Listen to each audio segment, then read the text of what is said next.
Hello everyone, welcome back on my YouTube channel. आज हम discuss करने वाले हैं इंटरनेशनल ट्रेड में classification of international trade, types of international trade and characteristics of features of international trade.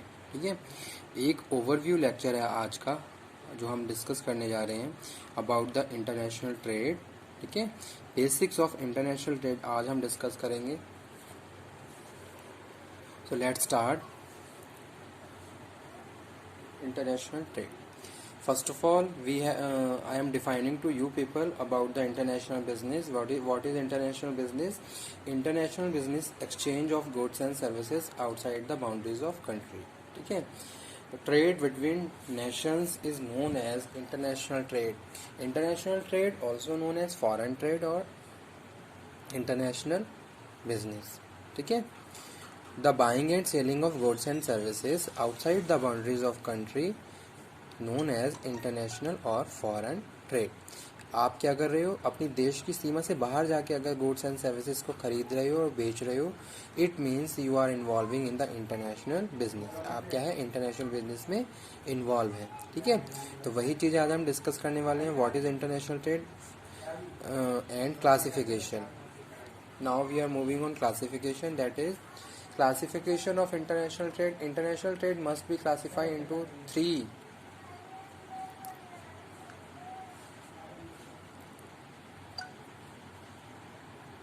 ways. First one is import trade.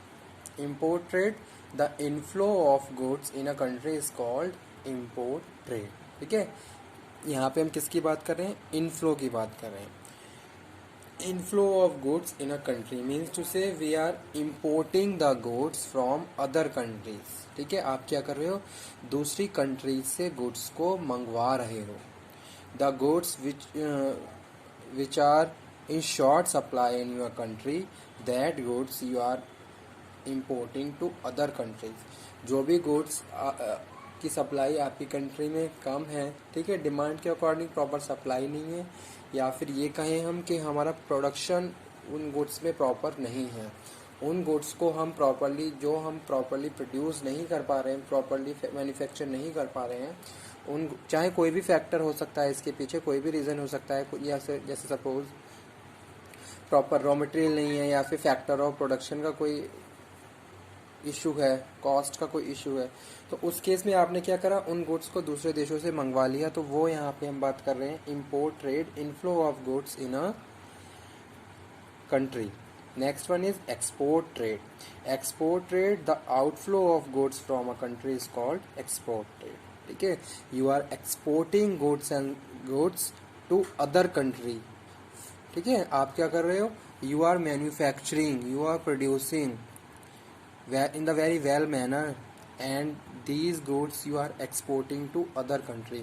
The resource which are available in very good quantity, that resource you are using and produce goods, finished goods, that finished goods you are exporting to other country जहाँ पे इन goods की demand है। ठीक है, तो वो आप क्या कर रहे हो, दूसरे देशों को भेज रहे हो, तो वो क्या है, आपका एक्सपोर्ट ट्रेड है, outflow of goods from country. Next one is entrepot trade. Many time goods are imported for the purpose of re export after some processing operations, this is called entrepot trade. Means to say you are importing, again you are doing some changes in the goods and re export to other country. ठीक है, तो वो हम बोलते हैं entrepot trade. Now we are moving on next one, that is types of international business.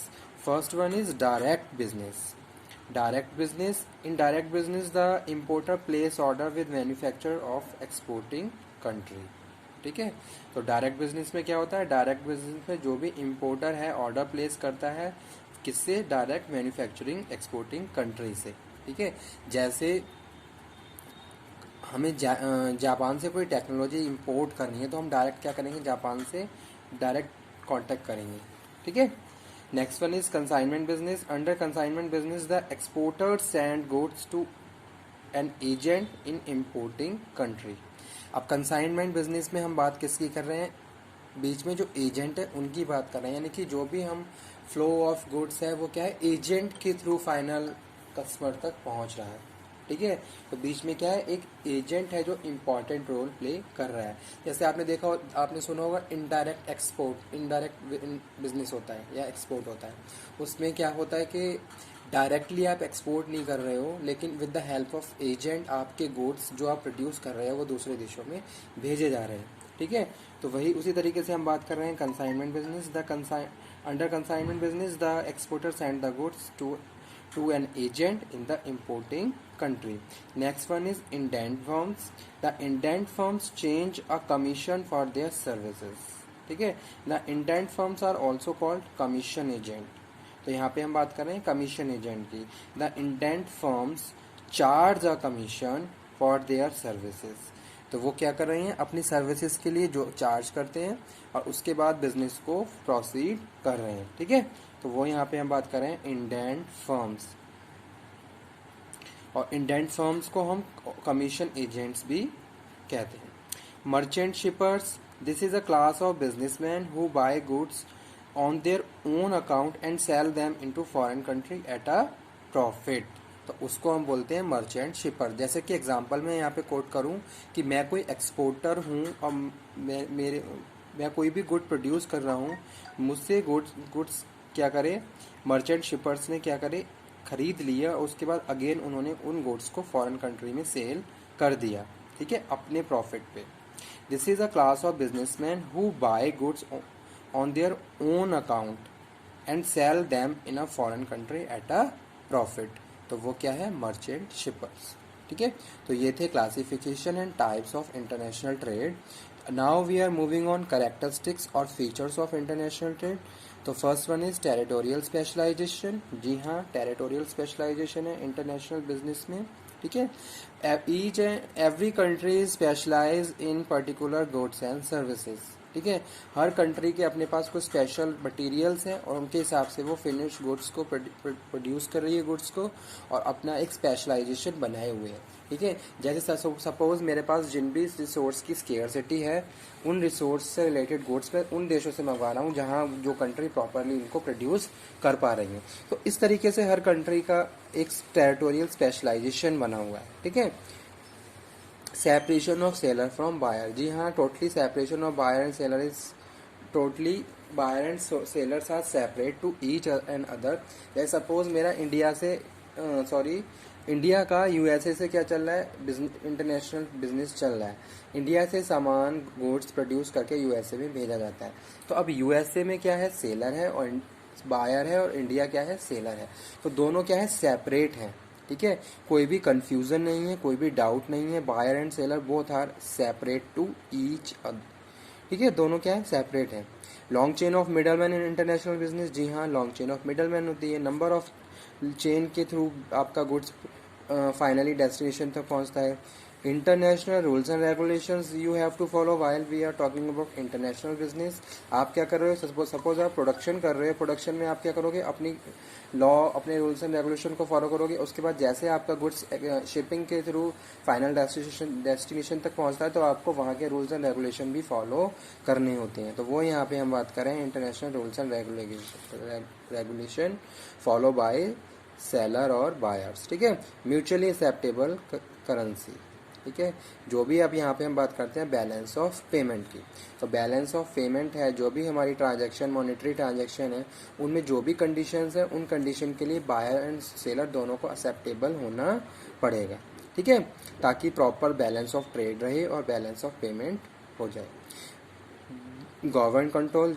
जी हाँ, proper government control है इंटरनेशनल बिजनेस में। जब भी हम कोई प्रोडक्शन करते हैं और उसको एक्सपोर्ट करते हैं, तो हमें बहुत सारी गवर्नमेंट की परमिशन लेनी होती है, बहुत सारे डॉक्यूमेंट्स रजिस्टर करवाने होते हैं। तो वो यहाँ पे हम बात कर रहे हैं सेवरल डॉक्यूमेंट और गवर्नमेंट कंट्रोल। प्रॉपरली जितनी भी ट्रांजैक्शंस है, जो भी ऑपरेशन है, गवर्नमेंट के अंडर में, गवर्नमेंट कंट्रोल के थ्रू हो रहे हैं, और साथ साथ बहुत सारे लीगल डॉक्यूमेंट्स हमें बनवाने पड़ते हैं, तब जाके फाइनली हम गुड्स को प्रोड्यूस करके एक्सपोर्ट कर पाते हैं। ठीक है। तो वही चीज़ यहाँ पे लिखी हुई है, government control and several documents you have to prepare and you have to re register and renewal. ठीक है, जैसे जैसे टाइम आता जाता है। तो वो यहाँ पे हम बात कर रहे हैं उसके बाद जो नेक्स्ट पॉइंट है वो है इंटरनेशनल कंपटीशन। जी हाँ, इंटरनेशनल कंपटीशन है। Number of buyer and sellers are exist in the international market. तो वहाँ पे प्रॉपर कंपटीशन है और कंपटीशन को compete करते हुए जो भी इंटरनेशनल फर्म्स हैं, बिजनेसमैन हैं, वो क्या कर रहे हैं, इंटरनेशनल मार्केट में compete कर रहे हैं। ठीक है, तो ये था कुछ ओवरव्यू किसका, इंटरनेशनल ट्रेड का, जहां हमने बात करी classification of international trade, types and characteristics of international trade. Okay, thank you.